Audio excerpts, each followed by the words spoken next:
Addiction is not you, it's your cage. जो लोग addiction में होते हैं उन्हें बाहर की दुनिया पता होती है कि कैसी चल रही है, क्या उनमें गड़बड़ी हो रही है, पर वो किसी भी हालत में उससे बाहर नहीं निकल पा रहे होते। एक नई तरह की बिहेवियरल प्रॉब्लम या एडिक्शन सामने आई है जो लास्ट फ्यू ईयर्स से लगातार बढ़ती जा रही है, एंड दैट इज इंटरनेट में ज़्यादा इन्वॉल्वमेंट, मोबाइल या लैपटॉप में ज़्यादा खोए रहना, जिसकी वजह से उनको बिहेवियरल प्रॉब्लम्स आती हैं, नींद नहीं आती है, घबराहट होती है, वो काम नहीं कर पाते हैं, कई बार उनमें डिप्रेशन हो जाता है। इंटरनेट एडिक्शन एक कॉमन एंटिटी होती जा रही है। जो लोग ज़्यादा समय तक सोशल मीडिया में रहते हैं या ब्राउजिंग करते हैं और सबसे कॉमनली गेमिंग करते हैं, और ये सबसे ज़्यादा यंग लोगों में पाया जाता है। बेसिकली इंटरनेट एडिक्शन एक नया टाइप का बिहेवियरल प्रॉब्लम है, एडिक्शन है, जिसका अब ट्रीटमेंट अवेलेबल होने लग गया है। एक 17 इयर्स का लड़का जो 2020 में आईएससी बोर्ड में 97.6% लाया था, जिसके पेरेंट्स डॉक्टर्स थे और बचपन से ही वो एक रिप्यूटेड स्कूल में था जिसमें ऑल थ्रू वो टॉप करता आया था। ड्यूरिंग लॉकडाउन उसमें कुछ चेंजेस आने लग गए। वो ज़्यादा समय इंटरनेट में और गेमिंग में देने लग गया। पेरेंट्स थोड़े परेशान हुए, but they initially neglected it. By 2021 11th में जब वो आया तो उसका रिजल्ट 70% पे आ चुका था। पेरेंट्स का फील करते थे कि वो अब ज़्यादातर समय जो है इंटरनेट में खोया रहता है, गेम खेलता है। एट दैट टाइम पबजी खेल रहा था या क्लैश ऑफ क्लैंस खेलता था। मोस्ट ऑफ द टाइम वो अकेले रहता, जबकि वो अर्लियर पेरेंट्स से बहुत ज़्यादा टाइम साथ में गुजारता था। उनके साथ भी कुछ गेम्स वगैरह अगर हुआ पॉसिबल तो कैरम खेलता था या बैडमिंटन खेलता था, अकेले नहीं रहता था।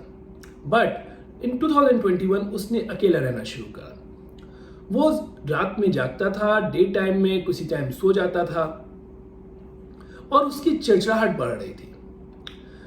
वो नवंबर में मेरे पास लाए उसके पेरेंट्स, बिकॉज उसके 12th में सिर्फ 50% आए थे जो मिड सेमेस्टर होता है, और वो मैक्सिमम टाइम अब सिर्फ इंटरनेट में देता था। बहुत ज़्यादा गुस्सा आ जाता था, बहुत परेशान रहता था अगर उसका इंटरनेट कोई कम करने की कोशिश करता था या उसका लैपटॉप लेने की कोशिश करता था। When he came to me, वो पूरी तरह डिसएग्री था कि भाई मुझे कुछ हुआ है। उसका कहना था सब प्रॉब्लम इन लोगों में है, मैं तो नॉर्मली जो बाकी लोग कर रहे हैं वही कर रहा हूं। वो किसी भी ट्रीटमेंट के लिए तैयार नहीं हुआ, दो ही एग्रीड कि थोड़ा ज़्यादा खेल रहा हूं और मैं कोशिश करूंगा कि कम कर लूं। जनवरी में वो बच्चा दोबारा लाया गया, 10 जनवरी।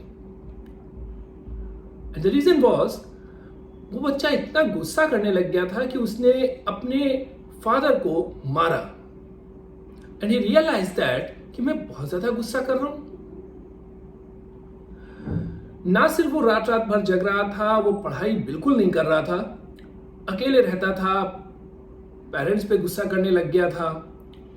और देन ही रियलाइज्ड, उसने बताया कि उसको अब कुछ भी अच्छा नहीं लगता, उसकी कंसंट्रेशन बहुत पुअर है। जब कभी पढ़ने की कोशिश भी करता है तो कुछ समझ में नहीं आता, कुछ याद नहीं होता। He was suffering from internet addiction. Luckily, we had treatment. नई रिसर्च के हिसाब से गेमिंग एडिक्शन सबसे कॉमनली ट्रीट किया जा सकता है। We help it with medication and therapy. So he was started on an SSRI, जो एक फ्लोक्सटिन पे स्टार्ट किया गया। There are some medications जो रिसर्च में पाई गई हैं, they are helpful अगर लोग गेमिंग एडिक्शन से सफर करते हैं, लाइक फ्लोक्सटिन और बुप्रोपियन। अदर SSRI भी हेल्पफुल हैं। In this case we also offered कि उसको नींद की दवा दी, गुस्से की भी दवा दी, अलॉन्ग विद थेरेपी, क्योंकि बच्चे में we need to bring some cognitive behavioural changes to, कि वो इस चीज को रियलाइज करे कि वो गड़बड़ कर रहा है और उसमें एक सेफ चेंज हो पाए कि अब वो दिन भर जब खेलता रहता है ऑनलाइन, उसको किसी दूसरी चीज में इंटरेस्ट आए। So he was shifted to sports. जो पहले वो बास्केटबॉल खेलता था उसमें उसको शिफ्ट किया गया। he was able to give class 12th pre-board as well as board this year. Internet addiction क्या है? एनीवन जो दिन भर इंटरनेट यूज कर रहा हो, लेकिन other than that basic thing is कि वो उसको बार बार ख्याल आता हो कि जैसे छूटा नहीं, मुझे वापस ऑनलाइन होना है, या कब ऑनलाइन होगा इसका बार बार ख्याल आता हो, दिन भर प्री ऑक्युपाइड रहता हो, या तो दिन भर खेल रहा हो या प्री ऑक्युपाइड हो कि मैं कब ऑनलाइन जाऊंगा, कब मैं दोबारा खेल पाऊंगा या दूसरी चीजें कर पाऊंगा. 1. सेकेंड, धीरे धीरे इसका ड्यूरेशन बढ़ता जाता है. Like in this case of the child जो 12th में था, वो धीरे धीरे इनिशियली सिर्फ 3-4 घंटे खेलता था, बट बाय द टाइम इस साल की जनवरी तक वो 12 से 14 घंटे खेलने लग गया था. जब वो नहीं खेलते हैं तो उस समय उनको उलझन घबराहट होती है, गुस्सा ज्यादा आता है, कोई स्टॉप करने की कोशिश करता है नहीं ना खेलो, चाहे वो पेरेंट्स ही क्यों ना हो, इतनी इरिटेशन होती है, या तो फोड़ देते हैं, सामान तोड़ने लग जाते हैं, या उन्हीं पे गुस्सा निकालने लग जाते हैं. 4th, अपनी मर्जी से कोशिश करके वो कम नहीं कर पा रहे होते, डिफिकल्टी होती है उनको. दिस गाय प्रॉमिस नवंबर में कि मैं कट डाउन कर लूंगा, मैं अब नहीं खेलूंगा, इससे थोड़ी दिक्कत तो हो रही है, नॉर्मल से थोड़ा ज्यादा हो रहा है, but he was unable to cut down. So there are 4 basic things. Along with there is impairment. यानी ये बच्चा like this, ये पढ़ाई नहीं कर पा रहा था, इसकी सोशल लाइफ गड़बड़ा गई थी, मैक्सिमम टाइम अकेले रहता था, और इसकी फैमिली लाइफ भी गड़बड़ा गई थी, इसके बिहेवियर में बहुत चेंजेस आ गए थे. So this guy was suffering from internet addiction. I repeat, ज्यादातर समय मैक्सिमम टाइम इंटरनेट यूसेज या गेमिंग से प्री ऑक्युपाइड रहना कि नहीं मुझे खेलना है या मैं कब ऑनलाइन जाऊंगा. अपने आप इंटरनेट का यूसेज या गेम का यूसेज कम नहीं कर पाना. 3rd, जब कम करने की कोशिश करना तो उलझन, बेचैनी, गुस्सा ज्यादा आना. 4th,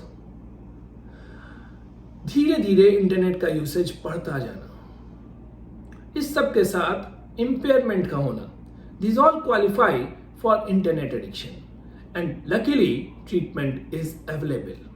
It is a treatable entity. So we should all try to help these young people who are unfortunately landing in internet addiction.